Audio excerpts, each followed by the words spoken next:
नमस्कार, सुबह के 10 बजने को है। वक्त हो चला है अपना बिहार का। मैं हूं शुभे मिश्रा आपके साथ। बिहार में फॉग के साथ साथ शीतलहर भी चल रही है। कड़ाके की ठंड और घने कोहरे ने आम जनजीवन को अस्त व्यस्त कर दिया है। लोगों को ठंड से काफी परेशानी हो रही है। कोहरे के कारण ट्रेन और विमान सेवाएं भी प्रभावित हुई है। बच्चों की पढ़ाई से लेकर काम पर जाने वाले लोगों के जीवन पर भी इसका व्यापक असर पड़ रहा है। बिहार में अब शीतलहर शीत कहर बन गया है।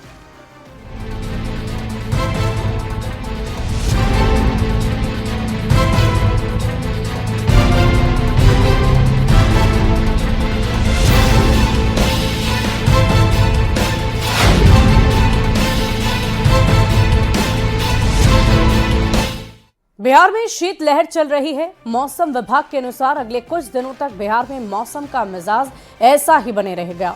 19 जनवरी की रात ठंड का प्रकोप और भी ज्यादा बढ़ने की संभावना है।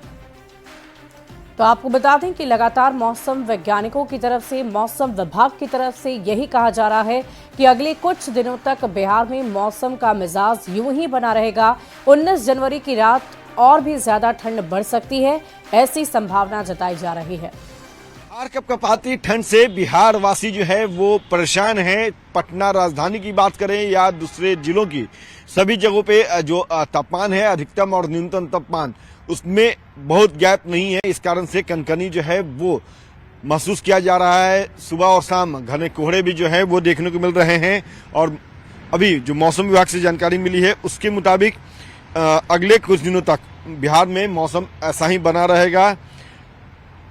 ठंड के जो सिस्टम है वो जारी रहेगा और 19 जनवरी की रात से जो है वो ठंड का प्रकोप और बढ़ेगा, यानी कि तापमान में और गिरावट आएगी। और जो मौसम विभाग के जानकार हैं वो बता रहे हैं कि अगले जो सप्ताह है, यानी कि 19 जनवरी से न्यूनतम तापमान में भारी गिरावट आने की संभावना जताई गई है। साथ ही दक्षिण मध्य, उत्तर मध्य और पश्चिम बिहार के अधिकतर जिलों में बादल छाए हो सकते हैं और जो ठंड है वो कनकनी जो है वो और बढ़ेगा।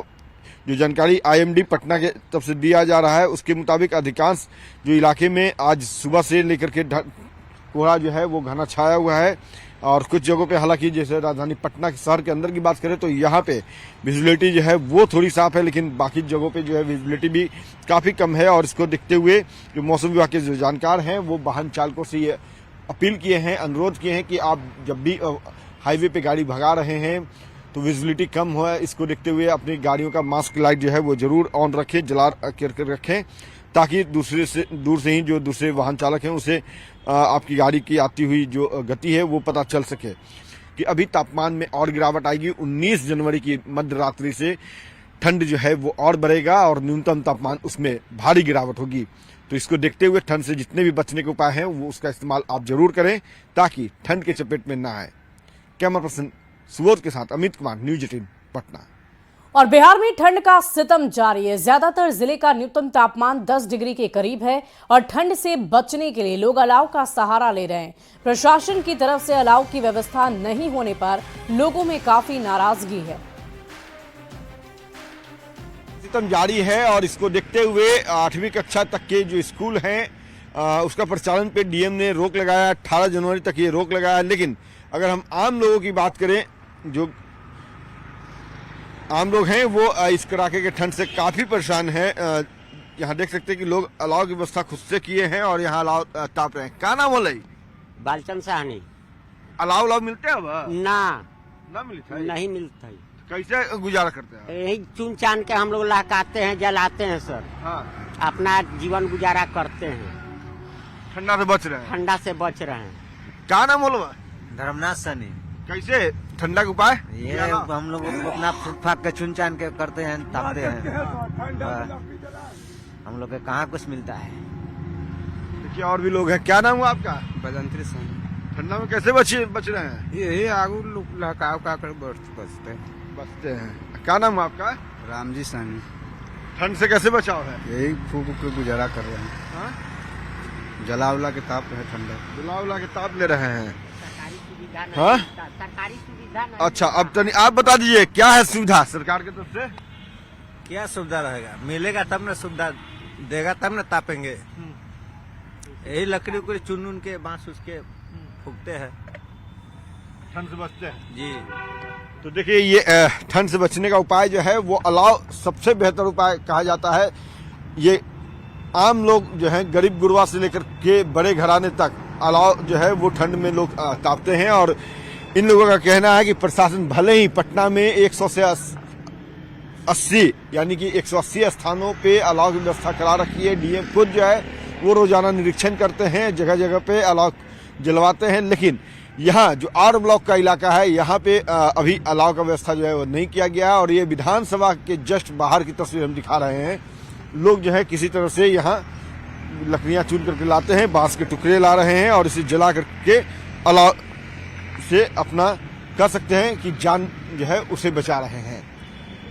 कैमरा पर्सन सुबोध के साथ अमित कुमार, न्यूज 18 पटना। और जनवरी शुरू होते ही शीतलहर ज्यादा बढ़ जाती है। शीतलहर की वजह से शरीर को कई तरह की परेशानियां होने लगती है और ऐसे में शीतलहर से बचना बहुत जरूरी है। खास तौर पर अगर आप ठंडे इलाकों में रहते हैं तो इससे आपको ज्यादा बचाव करने की जरूरत है। खासकर बड़े बुजुर्ग और बच्चों का खास ख्याल रखने की जरूरत है। शीतलहर की वजह से सर्दी, जुकाम, खांसी हो सकती है और इसका कारण इस सीजन में कमजोर इम्यूनिटी भी हो सकती है। और इससे बचाव के लिए आप गर्म कपड़े पहनने की लापरवाही ना करें, यानी कि गर्म कपड़े आप अनिवार्य रूप से पहनें। अगर घर से बाहर निकलते हैं तो गर्म कपड़ों से अपने शरीर को अच्छी तरह से ढक लें। कान, नाक, गला, हाथ, पैर जैसे शरीर के अंगों को अच्छी तरह से ढक कर रखें। सर्दियों में प्यास कम लगती है लेकिन शरीर को हाइड्रेट रखना जरूरी है। ठंडे पानी के बजाय पानी को हल्का गुनगुना करके पीजिए। इम्यूनिटी को बूस्ट करने के लिए आप विटामिन सी से भरपूर खाने का सेवन करें। ठंड से बचने के लिए लोग अलाव, हीटर या बोरसी का भी सहारा लेते हैं और इससे सावधान रहने की जरूरत है। घर बंद कर अलाव या अंगीठी आप बिल्कुल भी ना जलाएं। ज्वलनशील पदार्थ को आप अपने आप से दूर रखें। सोने से पहले उसे जरूर बुझा दें। तो इन खास बातों का ख्याल रखकर आप खुद को इस शीतलहर के कहर से बचा सकते हैं। बढ़ते आके बिहार में ठंड पर सियासत भी शुरू हो गई है। विपक्ष के नेता ठंड को लेकर कई जगह प्रशासनिक व्यवस्था नहीं होने पर सवाल खड़े कर रहे हैं, जबकि विपक्ष के सवाल पर सत्ता पक्ष हमलावर है। मौसम की मार के आगे किसी का वश नहीं चलता।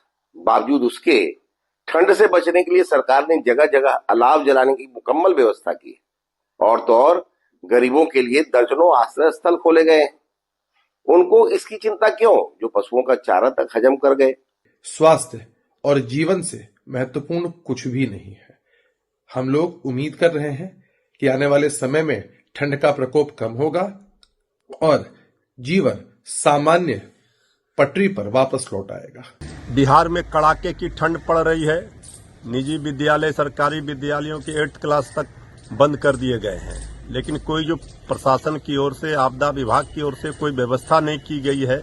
गरीबों के लिए एक दो जगह को छोड़ दिया जाए तो कहीं अलाव की व्यवस्था नहीं है। बिहार में जिस तरह से शीतलहरी का प्रकोप है, ठंड का प्रकोप है, बिहार के कई जिलों से अप्रिय समाचार सुनने को मिल रहा है। लेकिन अभी तक डबल इंजन के सरकार के मुखिया ने एक बार भी आपदा या मौसम विभाग या पदाधिकारियों से मीटिंग करके इस पे कोई जायजा लिया है क्या?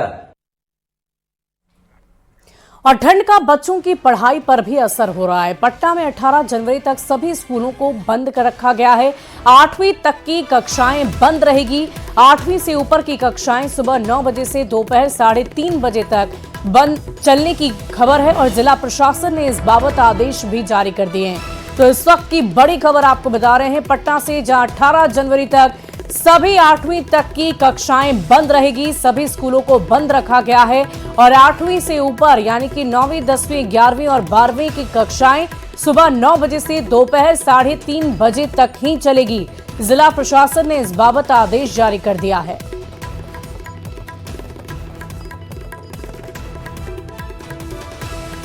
वहीं भागलपुर में भी ठंड प्रचंड है और कई दिनों से शीतलहर का सामना लोगों को करना पड़ रहा है। और ऐसे में भागलपुर के जिलाधिकारी डॉक्टर नवल किशोर चौधरी ने कक्षा 8 तक की सभी सरकारी और गैर सरकारी स्कूलों को 17 जनवरी तक बंद करने का आदेश जारी कर दिया है। सिल्क सिटी भागलपुर में सर्दी का सितम जारी है। लोगों को शीतलहर का सामना करना पड़ रहा है। बढ़ते ठंड के प्रकोप को देखते हुए भागलपुर के जिलाधिकारी डॉक्टर नवल किशोर चौधरी ने कक्षा 8 तक की सभी सरकारी और गैर सरकारी स्कूलों को बंद करने का आदेश जारी किया है। हालांकि कक्षा 8 से ऊपर की सभी क्लासेस सामान्य रूप से संचालित होती रहेंगी, लेकिन ठंड जो है अब प्रचंड रूप ले लिया है और आज शीतलहर है। क्या नाम हुआ आपका? तुलसी पंडित। कहाँ जा रही हो? मनाली ट्यूशन करने। कैसा है मौसम आज का? बहुत खराब है सर। बहुत खराब है। Yes sir. कैसा महसूस हो रहा है? बहुत ठंड लग रहा है। ठंड लग रही है। Yes sir. तब दिक्कत नहीं हो रही है? बहुत है दिक्कत। तब फिर भी स्कूल ट्यूशन जा रही हो? हाँ, ट्यूशन से फिर स्कूल जाना होगा। स्कूल जाना होगा। आज शीतलहर जैसा मौसम है। Yes sir. चलो, फिर भी ट्यूशन पढ़ने के लिए जाना है। Yes sir. चलिए एक बार फिर से मौसम देख लीजिए कि किस तरह से सुबह सुबह जो भागलपुर का मौसम है वो पूरी तरह से बदला बदला सा नजर आ रहा है। चारों तरफ घना कोहरा छाया हुआ है, धुंध है और आसमान में काले बादल भी छाए हुए हैं। बता दें कि हाल के दिनों में भागलपुर में जो ठंड है वो प्रचंड रूप ले लिया है और बीते 2 दिनों से शीतलहर का प्रकोप देखा जा रहा है। मौसम विभाग की माने तो अभी जिले में लोगों को ठंड से राहत नहीं मिलने वाली है। विकास कुमार सिंह, न्यूज 18 भागलपुर। वहीं गोपालगंज में कड़ाके की ठंड पड़ रही है। पछुआ हवा ने कनकनी और भी ज्यादा बढ़ा दी है। न्यूनतम तापमान 10 डिग्री से नीचे आ गया है और पिछले 3 दिनों से धूप ही नहीं निकली। लिहाजा डीएम प्रशांत कुमार ने आज से 18 जनवरी तक आंगनबाड़ी केंद्र से लेकर कक्षा 8वीं तक के सभी स्कूलों को बंद रखने के आदेश दिए हैं। कड़ाके की ठंड पड़ रही है और यहाँ पर न्यूनतम तापमान में लगातार गिरावट दर्ज की जा रही है। आज न्यूनतम तापमान 10 डिग्री से नीचे पहुंच गया है और लगातार तीसरे दिन भी धूप नहीं निकल सका है।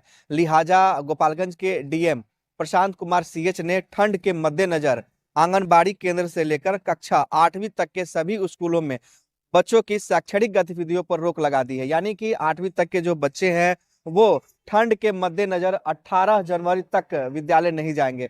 लेकिन जो कोचिंग संस्थान है, जो 8वीं तक के ऊपर के विद्यालय है, क्लास है, वो चल रहे हैं। जो लोग हैं वो काफी परेशान हैं। चौक चौराहों पर अलाव का भी इंतजाम होना चाहिए, लेकिन किसी भी चौक चौराहे पर अलाव का इंतजाम नहीं हो सका है। ऐसे में धूप भी नहीं निकल पा रही है। जो लोग हैं वो इस कड़ाके की ठंड में परेशान है, क्योंकि पछुआ हवा चल रही है और इस वजह से लोगों में कनकनी बढ़ गई है। हालांकि जो स्वास्थ्य विभाग के डॉक्टर हैं वो लगातार इस मौसम में लोगों से सावधानी बरतने की अपील कर रहे हैं, क्योंकि अस्पतालों में भी इस ठंड में मरीजों की संख्या में लगातार इजाफा देखने को मिल रहा है।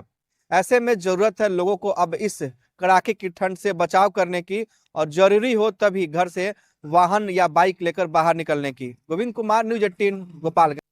वहीं दरभंगा में शीतलहर की वजह से लोगों को और भी ज्यादा परेशानी का सामना करना पड़ रहा है। शीतलहर के कारण कोहरा भी छाया है, जिससे विजिबिलिटी कम हो गई है। दरभंगा के डीएम राजीव रोशन ने भी स्कूल को बंद करने के लिए आदेश दिए हैं। शीतलहर की वजह से दरभंगा एयरपोर्ट से उड़ान भरने वाली फ्लाइट भी रद्द हो रही है।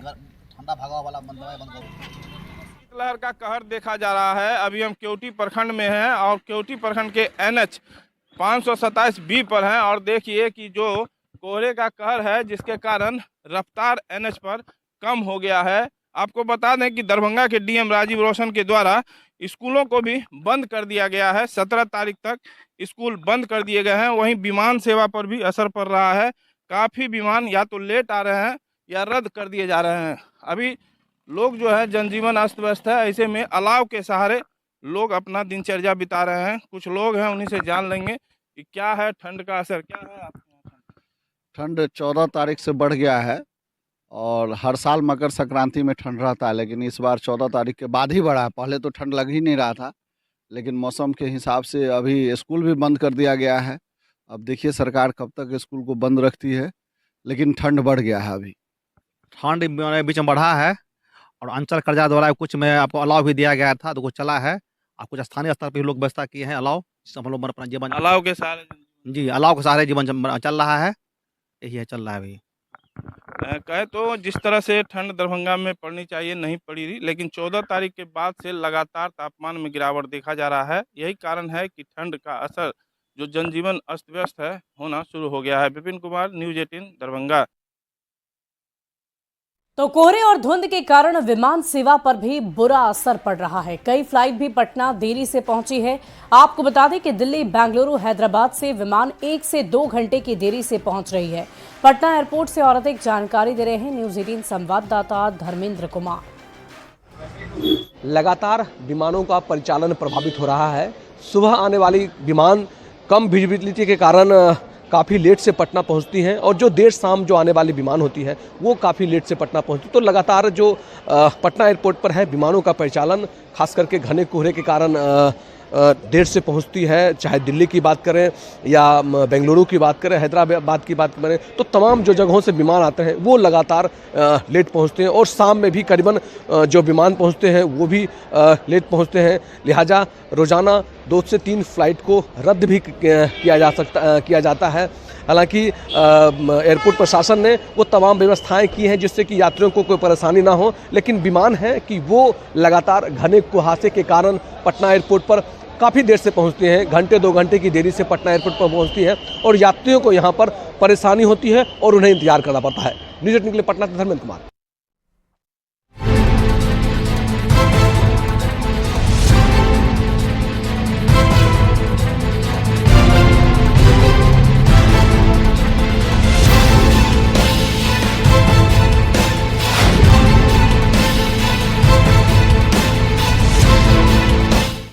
और इसी बीच राजधानी पटना से एक बड़ी खबर का रुख करेंगे। न्यूज़ 18 की खबर पर मोहर लग गई है। आज अनशन तोड़ेंगे प्रशांत किशोर। 14वें दिन अनशन तोड़ेंगे प्रशांत किशोर। दोपहर 12 बजे अनशन तोड़ेंगे प्रशांत किशोर। बीपीएससी के मुद्दे पर अनशन कर रहे थे। जन सुराज पार्टी की तरफ से इस बाबत घोषणा कर दी गई है। तो इस वक्त की बड़ी खबर आपको बता रहे हैं। प्रशांत किशोर से जुड़ी हुई, जन सुराज पार्टी से जुड़ी हुई इस वक्त की बड़ी खबर। न्यूज़ 18 ने पहले ही बताया था कि आज 14वें दिन प्रशांत किशोर अनशन तोड़ेंगे और आखिरकार न्यूज़ 18 की खबर पर मुहर लग गई। जन सुराज पार्टी की तरफ से औपचारिक घोषणा की जा चुकी है। तो बड़ी खबर आपको बता रहे हैं। प्रशांत किशोर बीपीएससी अभ्यर्थियों के लिए लगातार विरोध प्रदर्शन कर रहे थे, उनके लिए अनशन पर बैठे थे और इसी बीच राजभवन से ये कहा गया, उनसे दरख्वास्त की गई राज्यपाल के द्वारा कि वो अनशन छोड़े और छात्रों के एक प्रतिनिधि मंडल से भी राजभवन में राज्यपाल ने मुलाकात की और उसके बाद जन सुराज पार्टी और पीके की तरफ से ये घोषणा कर दी गई है कि वो अपना अनशन तोड़ देंगे। और इस वक्त की बड़ी खबर आपको बता रहे हैं। न्यूज़ 18 की खबर पर मोहर लग गई है।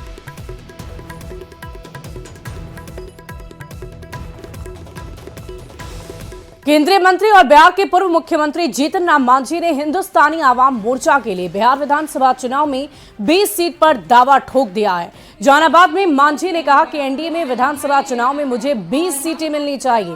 हालांकि कार्यकर्ताओं ने 40 सीटों का दावा कर रखा है। इस बार हमारे कार्यकर्ताओं का कहना है कि 40 सीट पर लड़िए। हम अपने मन से कह रहे हैं कि हम तो सोचते हैं कि 20 सीट हमको मिले तो अच्छा है, लेकिन हमको कार्यकर्ताओं की बात को देखना होगा। और आज से प्रगति यात्रा का तीसरा चरण शुरू होगा। खगड़िया आएंगे सीएम नीतीश कुमार। 430 करोड़ की योजनाओं की सौगात देंगे और कई विकास योजनाओं की समीक्षा भी करेंगे। तो इस वक्त की बड़ी खबर आपको बता रहे हैं। प्रगति यात्रा का ये तीसरा चरण शुरू और आज खगड़िया आएंगे सीएम नीतीश कुमार।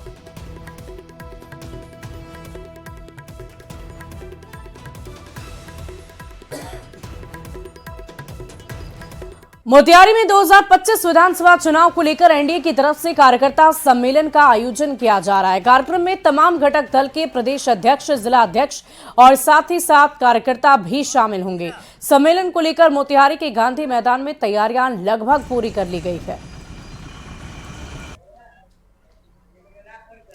तो मोतिहारी में एनडीए की तरफ से ये एकता यात्रा की शुरुआत, घटक दल के प्रदेश अध्यक्ष इसमें शामिल होंगे। संयुक्त यात्रा की शुरुआत के साथ 2025 के लिए चुनाव के लिए एक्शन मोड में एनडीए नजर आ रहा है और फिलहाल